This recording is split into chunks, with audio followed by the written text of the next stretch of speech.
तुम्हारे अंदर भय लग रहा है मृत्यु का, नाना प्रकार के विकारों का। बोले बिना काजर के मुंह अपना काला क्यों? तुम्हें समझ में नहीं आ रहा? अनंत ब्रह्मांडों की सामर्थ्य वाले प्रभु, कर तुम जो हो सकता है, अकर तुम जो नहीं हो सकता है, अन्यथा कर तुम जो बिल्कुल हो ही नहीं सकता है वो भी हो जाएगा। हमारे प्रभु कैसे सामर्थ्यशाली। कर तुम जो हो सकता है तो हो ही जाएगा, जो हो नहीं सकता वो भी हो जाएगा, जो बिल्कुल हो ही नहीं सकता, असंभव, वो भी हो जाएगा। कर तुम अकर तुम अन्यथा कर तुम सर्व समर्था सा ईश्वरा सा हरि। हरि का शरणागत होकर के अब डर नहीं, निर्भय हो जाओ। मनुष्य दो प्रकार के कर्म करता ही रहता है। बहुत बड़ा पापी हो तो भी उसमें कुछ पुण्य कर्म होते हैं। कोई ऐसा इस सृष्टि में नहीं कि जो एकदम गुण हो ही ना, ऐसा नहीं है। गुण अवगुण पाप पुण्य ये मिश्रित शरीर बना हुआ है।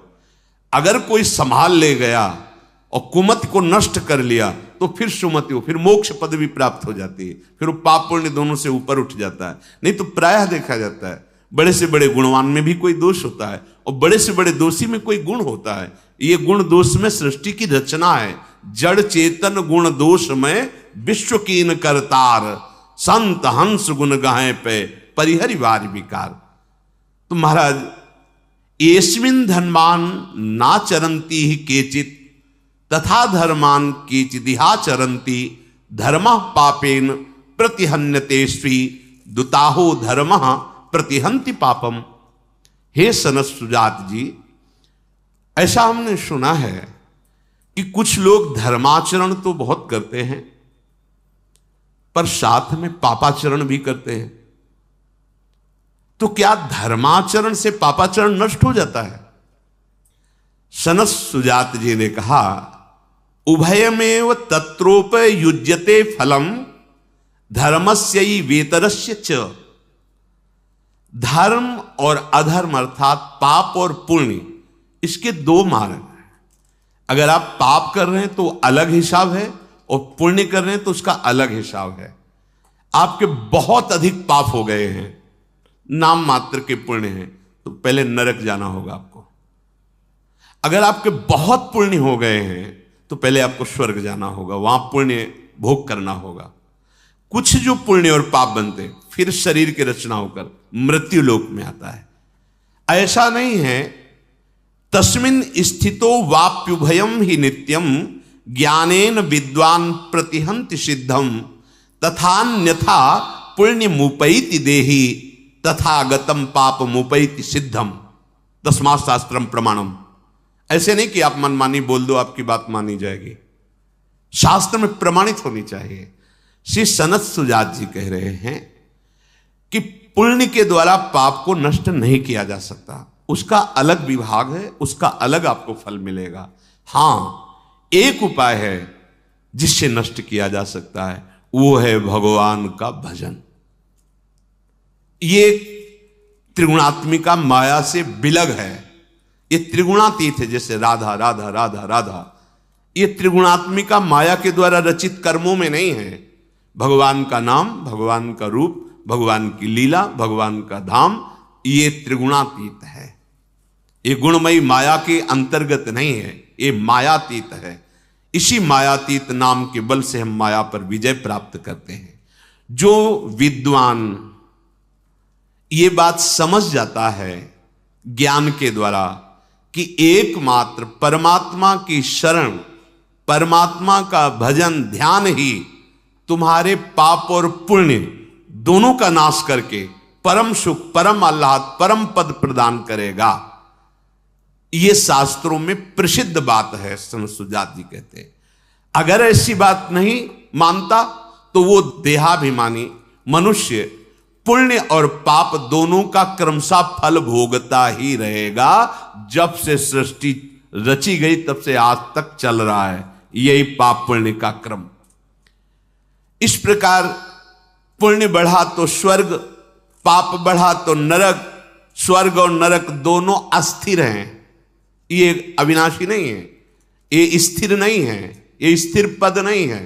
जैसे नौस इंद्र पद पर बैठे फिर अजगर की योनि को प्राप्त हुई, अब जब वहां पुण्य और पापों का विशेष भोग हो जाता है, कुछ बचा, तो फिर उसे जन्म होता है, फिर वो कर्मानुसार संस्कार अनुसार फिर पाप पुण्य एकत्रित करता है, फिर वो लोकों में भोग। यही पुनरपि जननम पुनरपि मरणम, मनुष्य जन्म इसके लिए नहीं मिला है, इस चक्र से निकलने के लिए मिला है।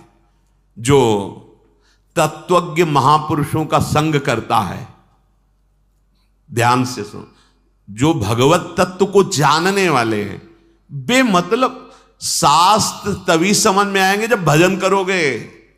पढ़ के सुनाना अलग बात है, अगर भजन नहीं करोगे तो वस्तु रखी दिखाई नहीं देगी, शब्द कुछ और है और उसका भाव कुछ और है, रहस्य कुछ और है। वो बात तभी समझ में आएगी जब भजन हो रहा है। भजन और सत्य धर्म के बिना आप हमारे शास्त्रों के आंतरिक भाव को नहीं समझ सकते। ऐसे शब्द सुनने को मिलते हैं जिनका कोई अस्तित्व नहीं है, व्यर्थ का बकवास, व्यर्थ का बकवास। सामने ग्रंथ रखा है, कहीं भी उसमें नहीं है, ऐसे वाक्य नहीं। तस्मात् शास्त्रम प्रमाणम, आप जो भी बात बोले शास्त्र प्रमाणित तभी कहा गया है। बोलने का अधिकार तभी पहले सुना हो, किसी महापुरुष के पास बैठ करके कई बार जिस शास्त्र को सुना हो, खूब अच्छे से उसमें रचा पचा हो और अपने आचरणों में उतारा हो और उस बात का अनुभव किया हो, फिर बोलो। ऐसे नहीं, भगवत ऋषि जी कह रहे ऐसे नहीं बोले, नहीं, पहले खूब अनुभव करो, फिर जब बोले तो हृदय की ग्रंथि खोले, जड़ चैतन्य की ग्रंथि का भेदन करके परमात्मा साक्षात्कार करा दे। ऐसे मनमानी आचरण नहीं। हां, एक उपाय है, अब बोध हो गया आपको, गलती हुई, सत्य मार्ग से भ्रष्ट हो गया, अब तन मन प्राण सब कुछ भगवान को समर्पित करके धर्म से चलूंगा और उनका नाम लूंगा और जो दुख सुख आएगा उसे सहूंगा। मुक्त हो जाओगे, पक्का मुक्त हो जाओगे। तो दीयम वस्तु गोविंदम तुभ्यमेव सम, आपकी वस्तु आपको समर्पित। अभी तक अहंकार के कारण दुर्गति हुई, हे नाथ, अब ये कहीं कुछ समर्पण नहीं करना, जो जाए वही है। हम ये नहीं कह रहे कि आपके पवित्र होने का रास्ता ही नहीं, रास्ता है पर ऐसा नहीं है। बहुत सावधानी, तस्मात् शास्त्रम प्रमाणम ते, यही चूक होती है। हम शास्त्र के शब्दों को तोड़ मरोड़ कर ऐसे बोलते नहीं, शास्त्र किसी के अनुकूल नहीं, शास्त्र के अनुकूल तुमको चलना होगा। कानून किसी के अनुकूल नहीं होता, कानून के अनुकूल चलना होगा। श्री कृष्ण अनुकूल लेन प्रतिकूल से वर्जनम, ये सत मार्ग है, सत शास्त्र है। कभी भी कोई पुण्य करके पाप को नष्ट नहीं कर सकता। यहां सनत सुजात जी बोल रहे, पाप का अलग हिसाब है, पुण्य का अलग हिसाब। अगर नष्ट करना है तो एक उपाय है, भगवान की शरण में हो जाओ, उनका नाम, उनका आश्रय, उनका चिंतन। अगर देहाभिमानी इस बात को नहीं मानता है तो अपने पाप और पुण्यों का फल भोगता है। अवश्य में वो भोक्तव्यम कृतम कर्म शुभाशुभम, भगवान बोल रहे हैं। शुभ माने पुण्य, अशुभ माने पाप, अवश्य में वो भोगता, अवश्य भोगना पड़ेगा। अगर एक मात्र उपाय है तो भगवान की शरण में हो जाओ। सर्वधर्मान परित्यज्य मामेकम शरणम व्रज, तो अहम त्वाम सर्व पापी, मालिक है वो, ठीक कर देंगे। महाराज, लौकिक धन की दृष्टि से जो निर्धन है, पर जो भजन परायण है वो सबसे बड़ा धनी है। अनाढ़्या मानुष्य वित्ते आढ़्या दैवे तथा कृतौ ते दुर्धर्षो दुष्प्रकंप्यास्तान विद्यात् ब्राह्मणस्तनु। ओहो, यद्यपि वो निर्धन है पर वो नाम जप रूपी धन, बोले वो दुर्धर्ष है, उसको कोई पराजित नहीं कर सकता। महान तेज से संपन्न, क्यों? बड़ा धनी है। क्या धन है? परम धन राधा नाम आधार। समझो, समझो इस बात को। ये अविनाशी धन है, कहीं भी जाओगे आपके पास रहेगा, ये आपकी रक्षा करेगा, आपको सुख प्रदान करेगा, बचाएगा आपको विपत्तियों से। ये नाना प्रकार की हमसे गलतियां हो गई, ये भस्म कर देगा नाम। इसीलिए चिल्ला चिल्ला के कहते हैं राधा राधा राधा राधा, सब साधनों का सार। भविष्य में किसी भी विषय में मन चलायमान अगर हो भी जाए तो कोई और प्रायश्चित करने की जरूरत नहीं। चूक हो जाए तो भगवान का नाम ही हृदय में चल रहा है, कोई और प्रायश्चित कर, वो अपने आप ठीक कर देगा। आगे चल करके ये चलायमान होगा ही नहीं। जब नाम चल रहा है उसे ब्रह्म का साक्षात्कार हो जाता है। ध्यान से सुनो, और कोई साधनों की बात यहां नहीं हो रही। वो जब साक्षात्कार हो जाता है तो ब्रह्मणस तनुम, वो स्वयं ब्रह्मरूप हो जाता है। यदि कोई इस लोक में अभीष्ट सिद्ध करने वाले संपूर्ण देवताओं को जान भी ले तो भी वो कभी भजनानंदी महात्मा की समानता नहीं कर सकता। मतलब किसी देवता को सिद्ध कर लिया, कोई चमत्कार प्रकट कर लिया और एक दैन्य भाव से राधा राधा राधा राधा राधा, तो कह रहे सर्वान सृष्टि कृतो देवान विद्याद यह इह कश्चन न समानो, उसकी समानता नहीं कर सकता कि वो अपने किसी सिद्धि के प्रभाव से किसी भजनानंदी को परास्त, उसके पास कोई सिद्धि नहीं, एकमात्र भगवान का भजन है। वो सत्संग में सुनाया है कि एक बार एक कोई तंत्र विद्या के द्वारा एक प्रदर्शन नगर में जाके कर रहे थे, शालिग्राम भगवान विराज ऐसे ऐसे करते, तो वैसे ही शालिग्राम भगवान नाचते जैसे वो चुटकी करते ऐसे। अब लोग तो इतना कि भाई आराधना से शालिग्राम भगवान उनके अधीन है, जैसा वो करते वैसा नाचते। बहुत भीड़ इकट्ठा हो जाती, अपनी अपनी सब बातें रखते हो, प्रसाद देते, तुम्हारी कामनाओं की पूर्ति हो जाएगी, शालिग्राम भगवान सिद्ध हैं ऐसा। एक दिन भिक्षावृत्ति के लिए निकले हुए थे किसी महापुरुष के शिष्य जन, तो भीड़ में वो भी ऐसे देखा तो जाके गुरुदेव से बताया, तो उनका नहीं, कोई वैष्णव ऐसा नहीं कर सकता, भक्त ऐसा नहीं कर सकता, वो अपने भगवान को प्रदर्शन थोड़ी करे, वो भगवान को बेचेगा थोड़ी, ये नहीं, कोई ऐसे नहीं करेगा, ये ठीक नहीं है।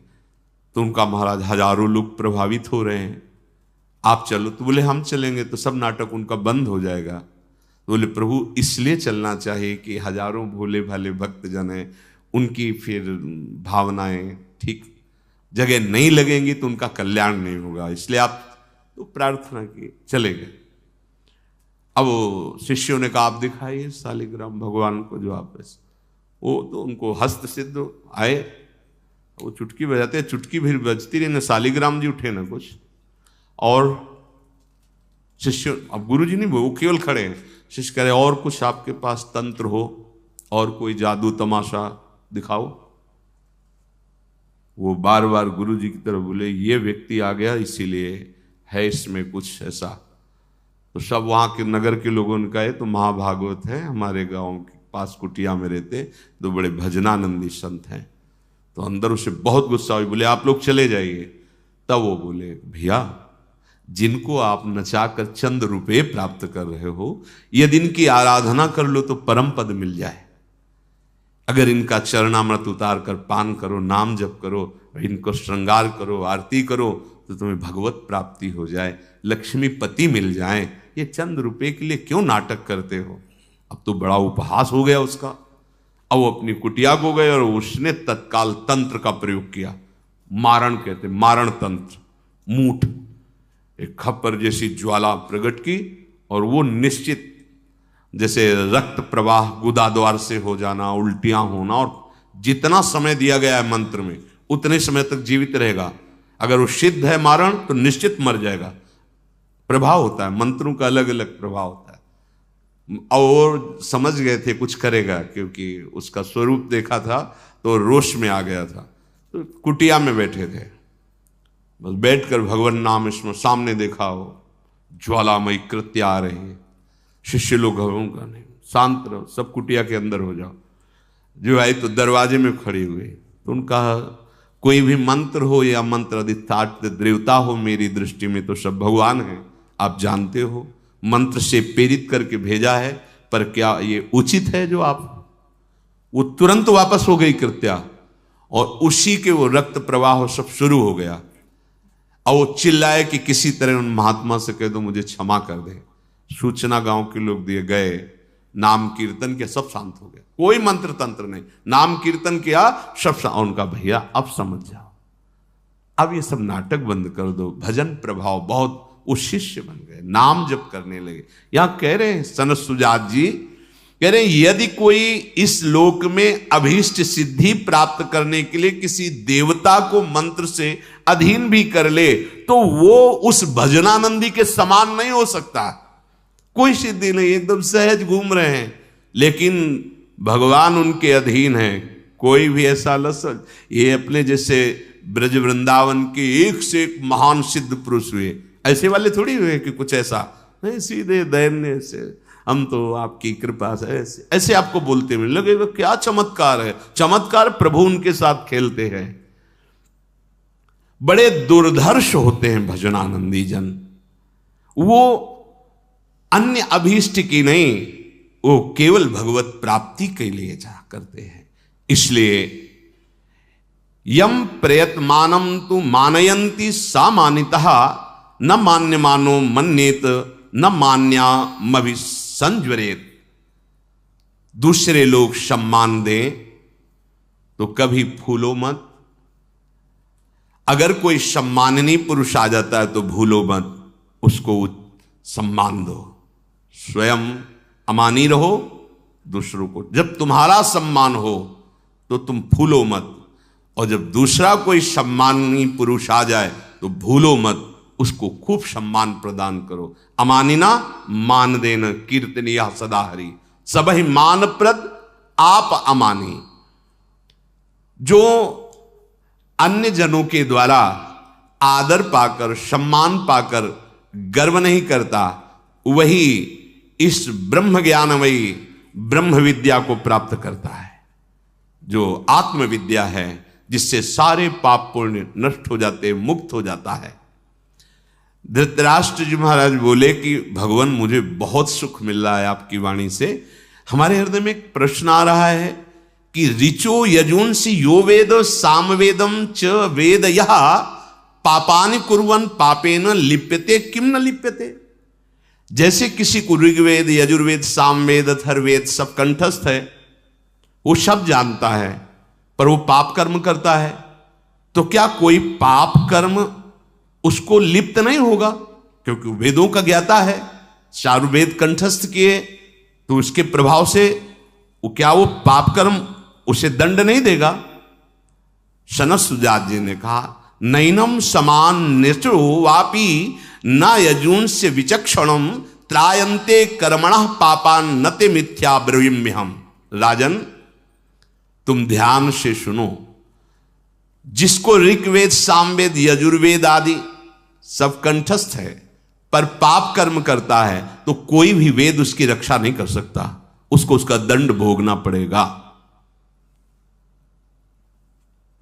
नैनम समान चो वापी, वो रक्षा नहीं कर पाए। आपको ये बात में गर्व हो कि हमें कंठस्थ है सब और मनमानी आचरण करें, भोगना पड़ेगा आपको दंड।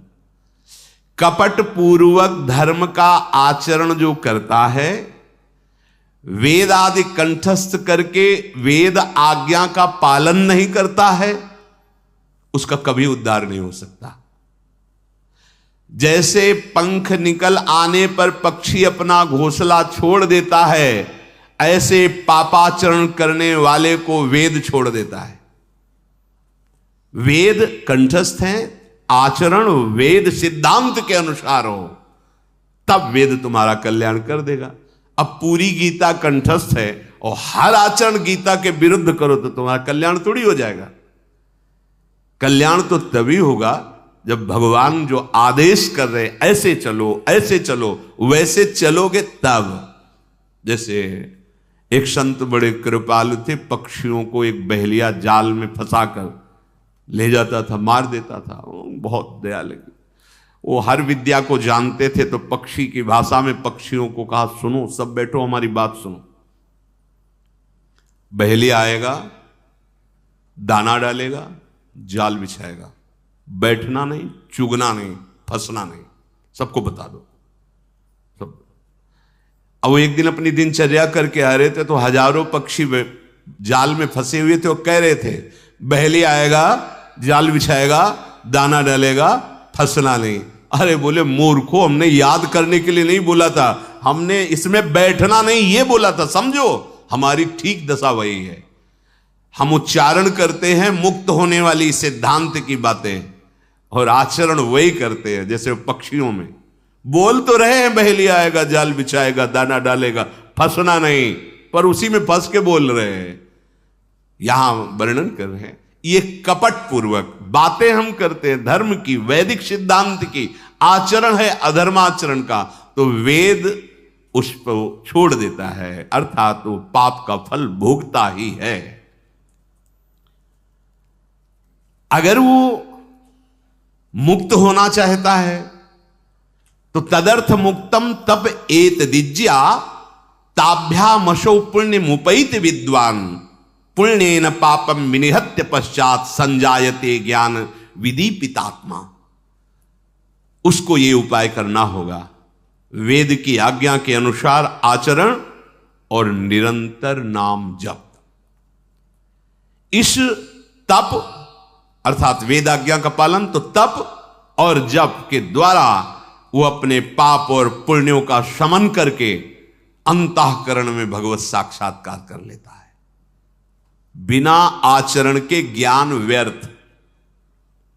आपको बहुत आता है लेकिन आचरण में वो नहीं उतर, तलवार खोसे हैं, सब अस्त्र शस्त्र सब है, वो एक साधारण आदमी आया चाटा मार के चला गया, और किस काम के तुम वीर बहादुर का बाना धारण किए हो। शास्त्र का मतलब क्या है? विकारों को नष्ट करने वाले सूत्र, और वो एक भी आचरण में नहीं है, तो क्या फायदा ऐसा वीर का बाना बना करके कोई आके पीट के चला जाए। ऐसा काम क्रोध लोभ मोह मद मत्सर जो हमें धर्म भ्रष्ट करते हैं, वो मनमानी आचरण करवा रहे हो, चारों वेद कंठस्थ है, तो क्या होगा उससे? वेद ही उसे छोड़ देंगे।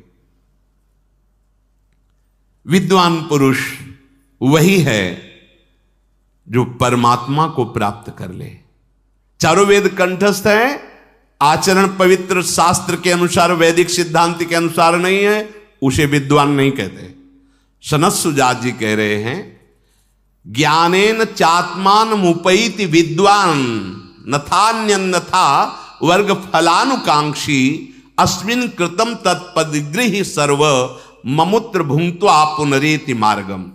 विद्वान पुरुष वही है जो वैदिक सिद्धांत शास्त्र ज्ञान के अनुसार परमात्मा को प्राप्त कर ले, किंतु इसके विपरीत जो भोगाभिलाषी है, धर्म अर्थ काम रूप त्रिवर्ग की इच्छा रखता है, तो वो लोकांतरों में अपने किए हुए कर्मों के परिणाम रूप भटकता रहता है। वेद उसकी रक्षा नहीं करते।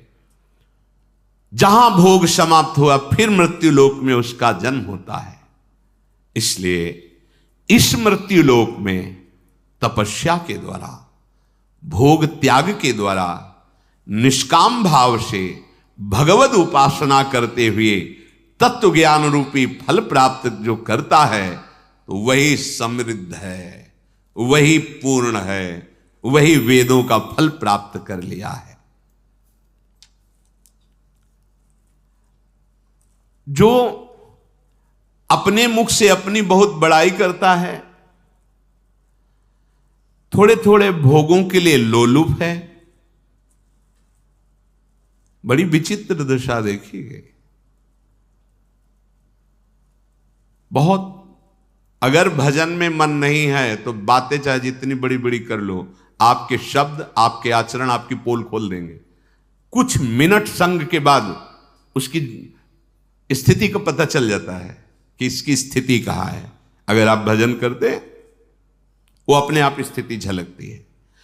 जो अपनी बहुत बड़ाई करने वाला है, आत्म प्रशंसा, भजन नहीं है, बिल्कुल भजन नहीं है, नाटक है।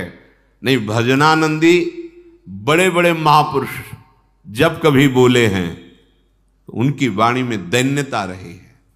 जहां कहीं कितने बड़े महापुरुष, सबकी वाणी में देखो, सब अपने को अपनी बात जब कहते, गोस्वामी जी कह रहे जो मैं अपने अवगुण का हूं बाढ़ कथा पार नहीं लाऊं। गोस्वामी हरिवंश महापुरुष क्वा हम तुच्छा परम मधमा प्राण हो गर्ह कर्मा, बड़े बड़े महापुरुष दैन्य रस से युक्त।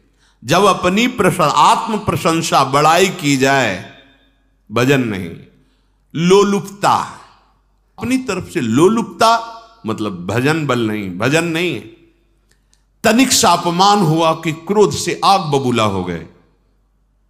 ये बड़े दोष हैं जो भजन नहीं होने देते। बहुत बड़े महापुरुष है सनत सुजात जी। विकत्थनः स्पृहालुर मनस्वी बिभ्रत कोपम चपलो अरक्षणस्य एतान पापः षण्णराः पाप धर्मान प्रकुर्वते नो त्रसंत सुदुर्गे। अगर ऐसे आचरण रहेंगे तो पाप बनेगा, भजन नहीं बनेगा। क्या? अपनी कभी प्रशंसा नहीं करनी चाहिए, इससे पुण्य नष्ट हो जाएंगे, भजन प्रवृत्ति में बाधा पड़ जाएगी। अपनी अगर कोई दूसरा बड़ाई कर रहा है तो जलन होनी चाहिए। काय को व्यर्थी की बात करता है, उसको तुरंत काट देनी चाहिए। नहीं आप क्यों, आप जब जानते नहीं तो आप ऐसा क्यों बोल रहे हैं, ऐसा। या फिर हट के चल दे। कानों में अपनी बड़ाई नहीं सुननी चाहिए। अगर सुनते हैं तो आपके भजन मार्ग में बाधा आ जाए। और आपको अपनी बड़ाई तो करनी ही नहीं है। और वास्तविक क्यों अपनी बड़ाई, क्या अपनी बड़ाई है? मेरे गुरु जी कृपा न करें, हरिजू कृपा न करें, प्रियाजू कृपा न करें तो पता चल जाए हमारी स्थिति क्या है। उन्हीं की कृपा से नाम जप हो रहा है, उन्हीं की कृपा से धाम वास हो रहा है, उन्हीं की कृपा से परमार्थ में चल रहे हैं। ये तो कृपा से चल रहे हैं। हमें केवल व्यर्थ का अगर ये अभिमान हो जाए कि तो पता चल जाए भी क्या प्रभाव है। पक्का ये केवल प्रभाव है तो उन्हीं का प्रभाव। पर्दे पे जो बहुत चकाचौंध दिखाई दे रही, वो पीछे से फोकस आ रहा है। अगर वो बंद हो जाए ना तो पर्दा भी आपको पता कुछ नहीं, उसमें ये पर्दा है कुछ नहीं, ये तो उनका कृपा प्रकाश है। आत्म प्रशंसा भजन करने वाले, धर्म से चलने वाले उपासक को कभी नहीं करनी चाहिए। अपनी बड़ाई अगर कोई कर रहा है तो निषेध कर देनी चाहिए या उठ के चल देना चाहिए। एक वो कोई महान पंडित आए थे, रंगनाथ जी के जो सेवा में आचार्य थे, तो उन्होंने सोचा इतने बड़े महापुरुष हैं, जाके तो नवीन श्लोक बनाए उनके यश के, और सोचा जब गाएंगे तो उनके यश के श्लोक जब गाए तो उठ के चल दिए, ठाकुर जी के गर्भगृह में चले गए।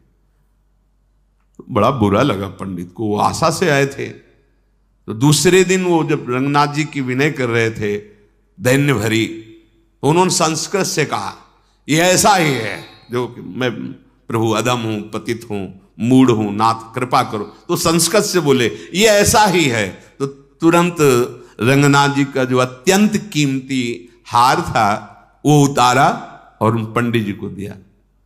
पंडित जी सोचा जब प्रशंसा की थी तो हेरे भी नहीं थे, और निंदा की तो हार। और प्रभु से वो क्या कह रहे, प्रभु अभी तक तो हम ही प्रार्थना करते थे कि मैं नीच हूं, अधम। आज देखो एक विद्वान ब्राह्मण बोला कि अधम है, नीच है, ऐसा ही है, अब तो करुणा कर दो, अब तो गवाही भी हो गई ना। ये दैन्य होता है भजनानंदियों के हृदय में। प्रशंसा की तो उठ के चले गए, और जब निंदा की तो उतार के हार दे दिया प्रभु का कि तुम गवाही हो कि मैं नीच हूं, अधम हूं, मूढ़ हूं, हे नाथ अब तो करुणा कर दो, ऐसा हृदय।